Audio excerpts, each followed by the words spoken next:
Kavumu mu murenge wa Busesamana mu karere ka Nyanza kuri uyu wa 11 Nzeri 2024 ahagana isaa 5 za mu gitondo nibwo umusore uri mu kigero cy'imyaka 24 yatanze amakuru ko muri kiriya cyuzi harimo umurambo. Umunyamabanga nshingwabikorwa w'umurenge wa Busesamana Bizimana Egide yabwiye Umuseke ko inzego z'umutekano arizo RIB, polisi ndetse na DASSO bihutiye kujyayo bagafatanya n'abaturage gukuramwo uno murambo. RIB yamaze gutangaza ko ikiri gukora iperereza kugira ngo imenye uwaba warishe uno muntu cyangwa se akamuta mu ruzi.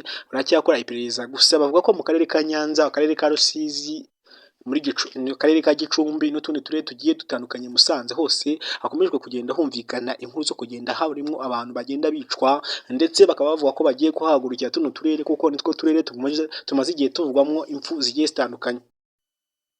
Reka tugaruke rero mu karere ka Rusizi. Umwarimu ukurikiranyweho gutera inda abana 4 yigisha. Umwarimu wigisha mu rwunge rw'amashuri Murira GS Murira rwo mu karere ka Rusizi yatawe muri yombi akurikiranyweho gusambanya abakobwa 4 yigishaga akaza kubatera inda. Uyu mwarimu yigishaga ku ishuri riherereye mu murenge wa Muganza yari yabanje guhagarika akazi mu mpamvu zitazwi. Yatawe muri yombi rero nyuma yaho urwego rw'igihugu rw'ubugenzacyaha RIB rukorera muri aka karere ubukangurambaga bwo kurwanya ihohoterwa rishingiye ku gitsina n'ibindi byaha byibasira urubyiruko. Ababyeyi babo bari kuvuga ko uno mugabo agomba guhanirwa icyaha yakoze cyo kuba yahohoteye abana 4 bose akabatera inda. Ayo niyo makuru nari ngufitiye uyu munsi, ariko ntibagiwe ngufite n'andi makuru y'umugabo wiciye umwana we amukubise ifuni. Ariko nyaboneka nkwibutsa gukanda subscribe kuri YouTube channel kugira ngo ujye ugumya ubone n'ayandi makuru dukomeza kugenda tugukorera kandi tugusomera tukanagukusanyiriza iyo ari biragenda bibera mu gihugu cy'u Rwanda.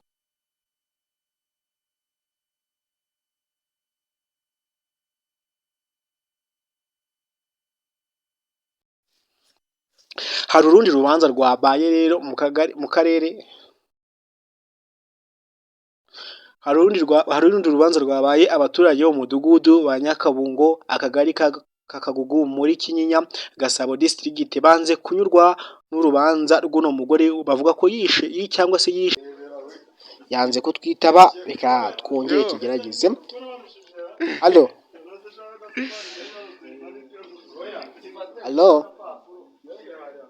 wandike ngiragurisha kumbona bigoranye.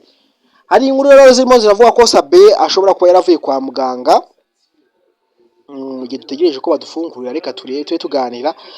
Hari inkuru zakomeje kugenda zivuga ko Sabe ashobora kuba yaravuye kwa muganga ndetse yanatsikiye kuri Darete. Gusa we yavuze ko ari amashusho rura mu ryamye hasi yavunitse atari we.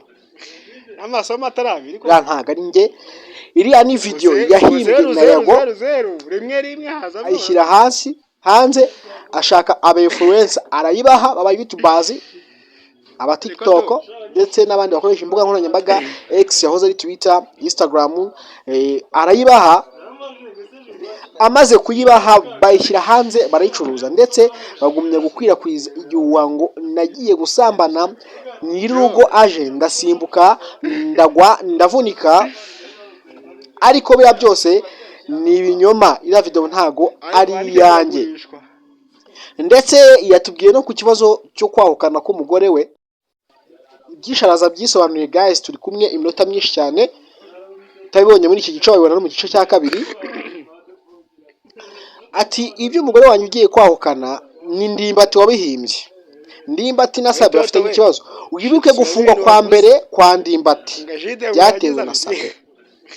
Amasomo atarabiri ko gufunga kwa mbere kwa Sabe ngo 0 kwa Ndimbati byatewe na Sabe.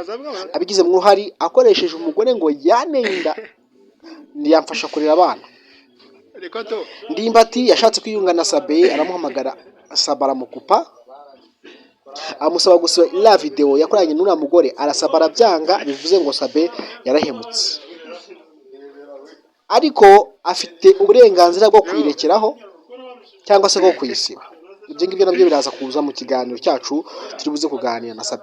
None ibyo byo kwakwana k'umugore kwa Sabe niho byaturutse, ni intandaro yuko ni intandaro y'uko Ndimbati nyine ashaka kwihorera kuri Sabe, akarekura bombe nk'uko Yago yarekuye bombe ku bantu bose, ariko Yago nabonye harimo na bamwe mu bantu bagiye bamusaba imbabazi, harimo uwo bita Murindahabi, uwo bita Philipita, uwo bita Titi Brown, n'abandi benshi bagiye batandukanye nyine bashatse kuvuga, harimo n'abanze kuvuga ba Bruce Melody, harimo ba Chris, ati twe nta muntu n'umwe dufitanye ikibazo, management ye ya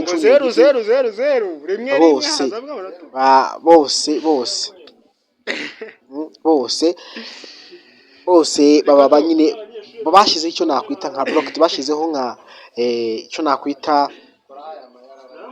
umurongo nyine ntarengwa wo kutemera icyaha ngo basabe imbabazi, cyane ko Yago nawe yarengereye, ariko nawe yasabye imbabazi abanyarwanda, asabye imbabazi abanyamakuru bose, kuko yarengereye akazanamo